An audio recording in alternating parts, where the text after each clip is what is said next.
Assalamualaikum warahmatullahi wabarakatuh. Hamdan wa syukurillah, wassalatu wassalamu ala rasulillah, amma ba'd. Yang terhormat Bapak Minanur Rahman selaku dosen pengampu mata kuliah Public Speaking dan teman-teman semua yang insya Allah dirahmati oleh Allah SWT. Semangat untuk mencari ilmunya, semoga ilmunya nanti bermanfaat. Amin ya rabbal alamin. Dalam kesempatan kali ini saya akan memaparkan sedikit mengenai 12 keistimewaan bulan Ramadan. Keistimewaan bulan Ramadan dalam Al-Quran dan Hadis sudah banyak dijelaskan. Bulan suci Ramadan menjadi momen yang paling berharga, momen yang paling dinanti-nanti, dan momen yang paling dirindukan oleh setiap umat muslim. Di bulan Ramadan, umat Islam dianjurkan untuk memperbanyak beribadah, berdoa, dan berbuat kebaikan. Baik dalam konsep hablum minallah, yaitu hubungan kita terhadap pencipta, dan hablum minan nas, hubungan kita sendiri dengan manusia, dan hablum minal alam, hubungan kita terhadap alam. Ketiganya ini saling berkesinambungan dalam mendapatkan ridho Allah Subhanahu wa Ta'ala. Mengenai keistimewaan bulan Ramadan sendiri ada 12, yaitu 1. Bulan diturunkannya Al-Quran.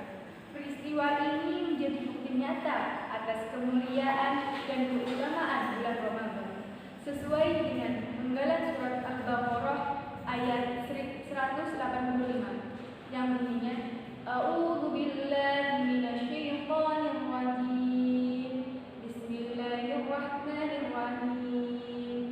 Syahrul Ramadan alladzi unzila fihi al-Qur'an hudan lin-nas wa bayyinatin minal huda wal furqan.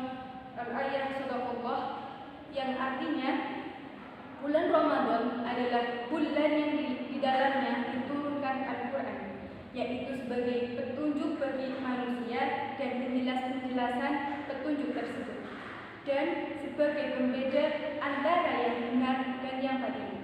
Quran Surah Al-Baqarah ayat 185. Yang kedua yaitu dibukanya pintu surga dan ditutupnya pintu neraka.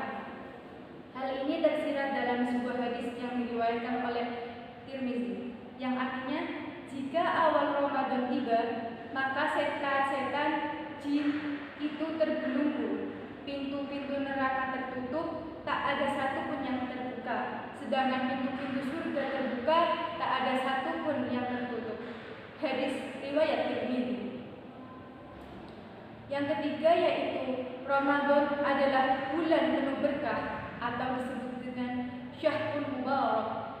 Hal ini berdasarkan pada dalil hadis Nabi yang Rasulullah bersabda, telah datang bulan Ramadan, bulan penuh berkah, maka Allah mewajibkan kalian untuk berpuasa pada bulan tersebut. Yang kelima yaitu terdapat malam Lailatul Qadar.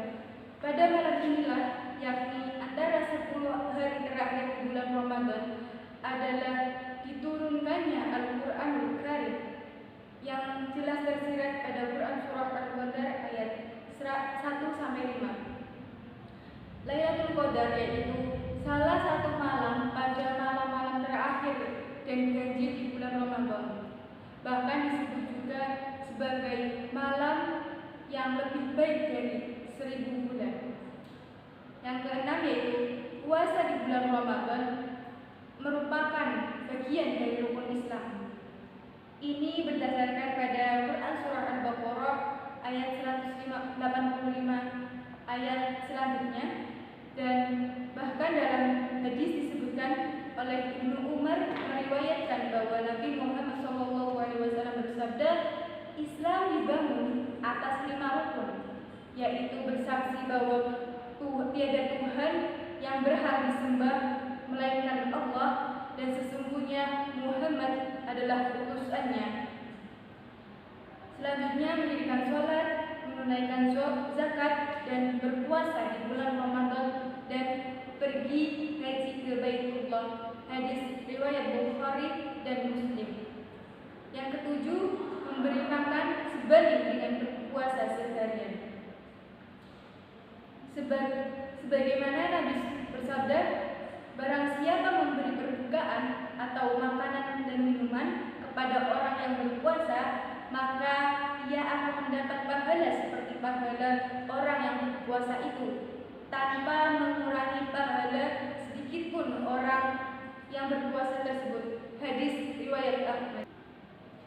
8. Sedekah terbaik saat bulan Ramadan, yaitu tersirat pada Quran surah Al-Hadid ayat 18, dan hadis di mana Rasulullah pernah ditanya, sedekah apakah yang paling mulia? Beliau Rasulullah SAW menjawab, yaitu sedekah di bulan Ramadan. Hadis riwayat Tirmidzi. Yang ke-9 yaitu mustajabnya berdoa di bulan Ramadan.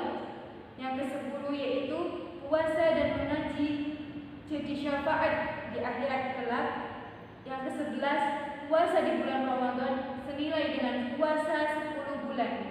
Dan yang terakhir, umrah di bulan Ramadan sama dengan pahalanya haji. Mungkin itu saja yang bisa saya sampaikan, kurang lebihnya mohon maaf. Apabila banyak kesalahan itu pasti datangnya dari saya, dan apabila terdapat kelebihan itu pasti datangnya dari Allah Subhanahu wa taala. Akhir kalam, assalamualaikum warahmatullahi wabarakatuh. Sah bu. Apa atik HP